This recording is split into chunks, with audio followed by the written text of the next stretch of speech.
¿Qué tal, hermanos? Muy buenos días.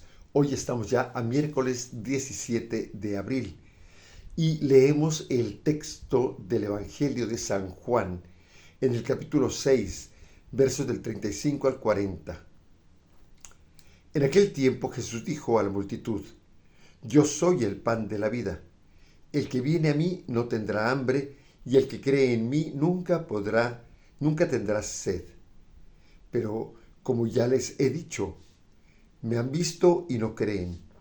Todo aquel que me da el Padre viene hacia mí, y al que viene a mí yo no lo echaré fuera, porque he bajado del cielo no para hacer mi voluntad, sino la voluntad del que me envió. Y la voluntad del que me envió es que yo no pierda nada de lo que Él me ha dado, sino que lo resucite en el último día. La voluntad de mi Padre consiste en que todo el que vea al Hijo y crea en Él tenga vida eterna, y yo lo resucite en el último día. Palabra del Señor.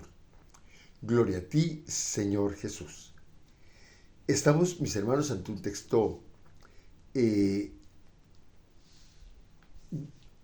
perdón, no es un texto narrativo, sino que ya estamos ante un discurso aquí. Es el discurso del pan de vida, el capítulo 6 de San Juan. Pero encontramos aquí dos partes muy claras. El versículo 35 lo leímos ayer, era el final de la lectura de ayer. Y hoy es el principio de la lectura de hoy. Este versículo 35 con el que iniciamos, podríamos decir, habla de Jesús en primera persona, pero nos pone a nosotros la invitación de creer. Y después de ese versículo se añade otro elemento, y por eso podemos dividir este texto, este pequeño texto, en dos partes. La primera parte, donde habla Jesús del yo, de él mismo, y en esa segunda parte se añade el elemento el Padre. Mencionado dos veces tal cual el Padre, mencionado dos veces el que me envió, y mencionado una vez con el pronombre él. Entonces aquí este padre no aparece en la primera parte, nada más en esta otra parte. Y el Padre aparece en relación con voluntad, la voluntad del Padre. No viene a ser mi voluntad, sino la voluntad del Padre. Entonces aparece 5 veces también, 4 veces la palabra voluntad. Y al final otra vez Jesús que invita a creer en Él. Que todo el que vea al Hijo y crea en Él tenga vida eterna y yo lo resucite en el último día. Así termina nuestro texto. Entonces, mis hermanos, lo nuevo de este pasaje es la voluntad del Padre. La voluntad del Padre tiene que estar por encima de la voluntad del Hijo. Y por lo tanto, Jesús aquí nos está enseñando, si creemos en Él, si verdaderamente creemos en Él, entonces la obediencia tiene que ser parte de este creer en Él. Como Jesús es obediente al Padre y no hace su voluntad, sino la voluntad del Padre, así también Jesús nos está enseñando a obedecer al Padre, la voluntad del Padre. Y no solamente obedecer a Dios, sí, pero no solamente, también obedecer a los padres, obedecer las reglas que hay en el matrimonio. Por ejemplo, una regla muy importante que hay en el matrimonio es la fidelidad.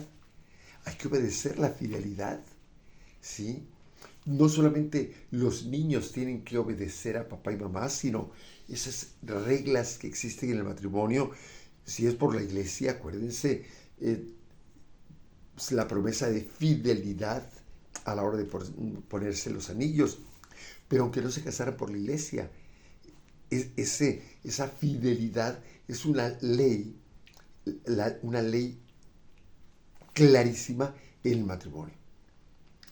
Si se casan es para serse fieles. Entonces es una ley.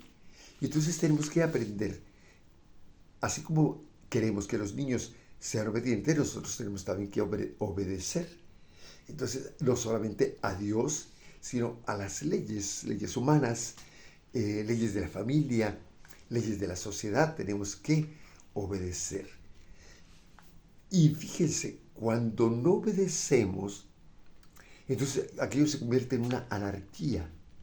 Sí, porque ya nadie obedece, nadie quiere ceder, todo el mundo quiere ejercer su voluntad, y entonces aquello se convierte en una anarquía, donde todo el mundo manda, grita y hace y deshace. No hay ningún orden. La importancia entonces de este elemento tan importante de la obediencia, porque dice Jesús, he bajado del cielo no para hacer mi voluntad, sino la voluntad del que me envió. Que mis hermanos, luchemos por obedecer a Dios, obedecer a la familia, obedecer a la sociedad, obedecer a nuestros padres. Que Dios los bendiga y los acompañe siempre, en el nombre del Padre, del Hijo y del Espíritu Santo. Amén. Feliz día, Dios los bendiga.